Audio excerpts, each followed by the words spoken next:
What's going on, everyone? It is Dennis here, and in today's video I wanted to talk about one of the two issues I have with the Sony ZV-1.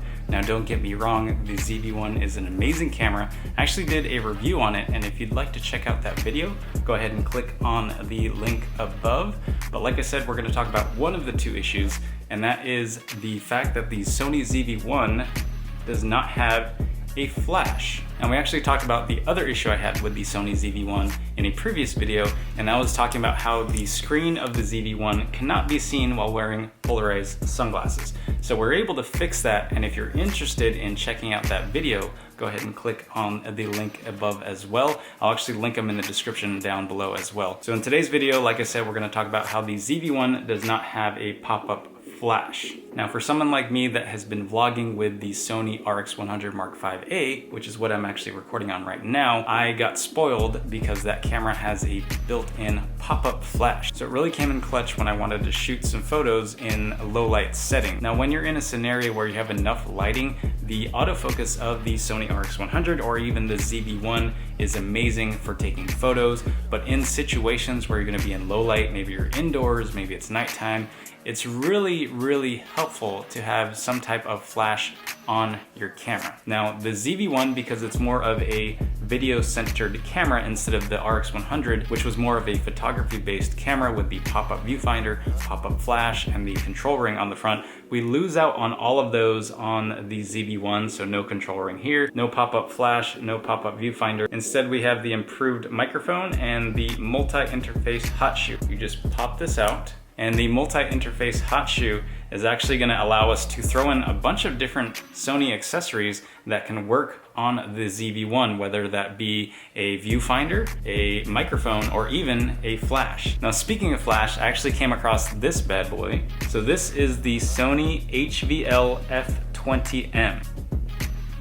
Now it's basically Sony's entry-level flash unit that I guess was really introduced for people that had the Sony a6000 cameras that had a pop-up built-in flash, but they wanted something a little bit more substantial that could get the job done, maybe for professional photography. But this is pretty much Sony's entry-level budget-friendly flash. Now it's really cool, it has a lot of cool features. It has the ability to be a direct flash and a bounce flash. When it's direct, you have the flash unit there. If you want to bounce it, it flips it up.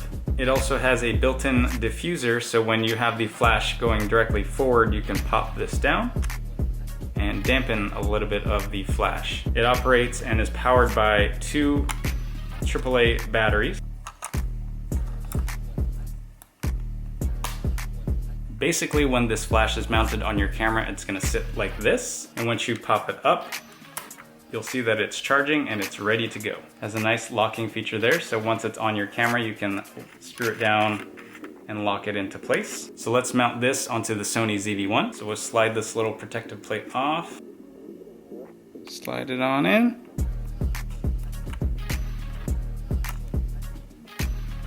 And then we're gonna lock it down. Pop it up, ready to go. Now on the Sony ZV-1, you wanna go into the menu. You want to go into menu 1, tab 8,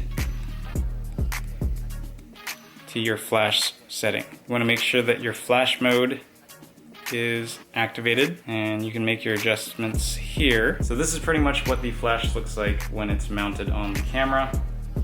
It's not the most compact setup here, but for situations where you do need a flash, this flash unit is going to come in clutch. This is what it would look like if you're just walking around with it.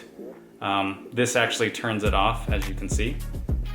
Once it's popped up, that's when it's turned on and it's pretty much ready to go. All right, so now that we have the flash mounted on the camera and we have the flash activated on the ZV-1, let's check it out. Yeah, get a little bit of bounce flash.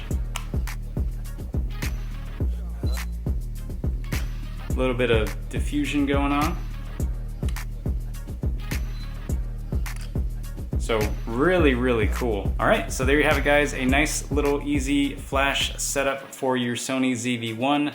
Now, I know it's not the most compact setup in the world, but it definitely works. And this flash is actually not very expensive. I was able to pick one up pre-owned for about $100, so not bad, especially if you're gonna take a lot of photos with your ZV-1. I think that the ZV-1 actually is a really good camera for photography as long as you throw a flash on it. It has that super fast Sony autofocus with 315 phase detect autofocus points. You have eye tracking, face tracking. It's truly an amazing camera. I think throwing a flash unit on top of it is really gonna make this a very powerful and capable photography camera if you're into that. Hopefully this video helped you out, and if it did, please leave it a like. If you have any questions or comments, please leave them down below. And as always, please think about subscribing. That's gonna do it for today's video, guys. I will see you guys next time. Bye, guys.